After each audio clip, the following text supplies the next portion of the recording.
조선 제10대 임금 연산군은 성종의 적장자로 1494년 왕위에 올랐습니다.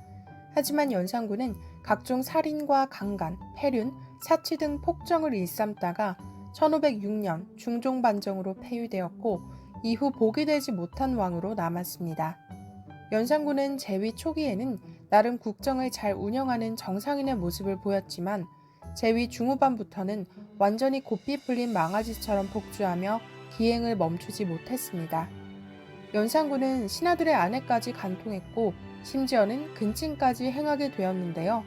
그 대표적인 예시가 바로 중종반정의 주역인 박원종의 누나이자 아버지 성종의 형의 아내인 큰어머니가 되는 승평 부대부인 박씨와 관련한 에피소드입니다.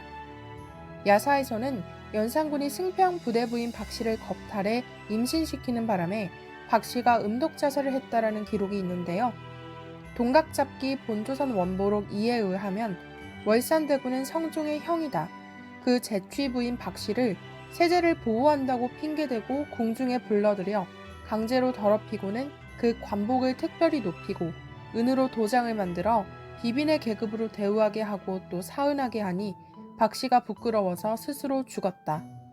또한 박원종의 졸기에서는 박원종의 맏누나인 박씨는 월산대군 이정의 아내로 폐주 연산군이 간통하여 늘 궁중에 있었는데 폐주가 특별히 원종에게 숭정이라는 품계로 올려주니 박원종이 분이 여겨 그 누나에게 말하기를 왜 참고 사는가 약을 마시고 죽으라 하였다라고 직접 명시된 기록이 있습니다.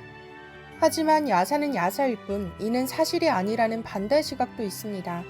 당시 월산대군 부인 박씨의 나이를 정확히 알 수는 없지만 연산군과 중종처럼 당시 왕자들이 10대 나이에 혼인했고 배의자의 나이도 대개 또래였다라는 점을 미루어 본다면 당시 박씨의 나이는 약 50대 정도로 추정됩니다. 과연 연산군이 50대의 여성에게 혹했을까 하는 의문과 함께 50대의 여성은 대개 아이를 갖기 어렵다라는 점을 생각한다면 신빙성이 많이 떨어진다라는 의견인데요.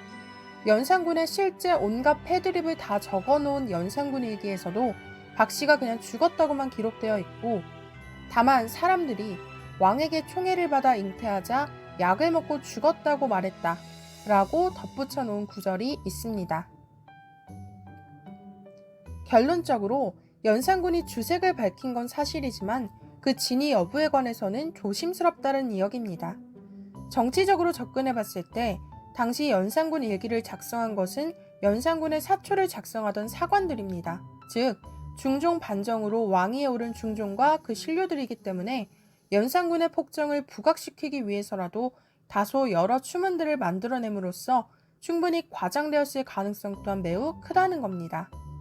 만약 연산군이 광적인 성집착증을 보여주는 사람이 아니었다면 고작 사이가 조금 좋은 정도라고 해서 부적절한 스캔들, 그것도 근친 스캔들이 나돌리는 없었을 것입니다.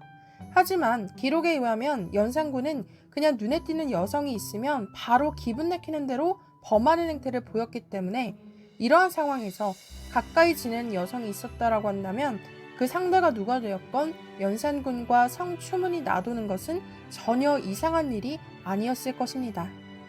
결론적으로 야사가 사실인지 아닌지 알 길은 없지만 연산군의 평소 주색을 탐하는 광적인 행실을 보아서는 사실이 아니더라도 충분히 그럴 오해의 소지가 있을 법한 일이라고 보여지는데요. 사실 연산군의 광적인 이런 성적 집착은 육체적인 성욕의 해소라기보다는 정신적 공허 때문에 성적 자극에 집착하게 된 일종의 정신질환을 앓았던 것이라고 추측됩니다. 그 증거로는 장록수를 비롯해 연산군이 홀딱 빠지게 되었던 여성들은 죄다 연상의 여성들이었고 장록수 역시 연산군의 아이 다루듯 꾸짖거나 혼을 내는 등 전형적인 아이를 키우는 어머니의 모습을 보이면서 더욱더 연산군의 총애를 받았다라는 겁니다. 당시 장록수는 실제 연산군을 만났을 당시에 이미 2번이나 혼인을 했던 이력이 있는 상대였었고 자식도 있었습니다. 기록에 의하면 미모도 그리 출중한 편이 아니었고요. 하지만 이런 연산군의 약점을 잘 파고들어서 총애를 많이 받았던 거죠. 오늘은 연산군과 자신의 큰어머니 승평 부대부인 박씨와의 문란한 스캔들을 정리해보았는데요. 오늘 영상이 즐거우셨다면 구독, 댓글 꼭 부탁드리겠습니다. 영상을 만드는데 정말 큰 힘이 됩니다. 그럼 다음 시간에 더 재밌는 스토리로 찾아뵙겠습니다. 감사합니다.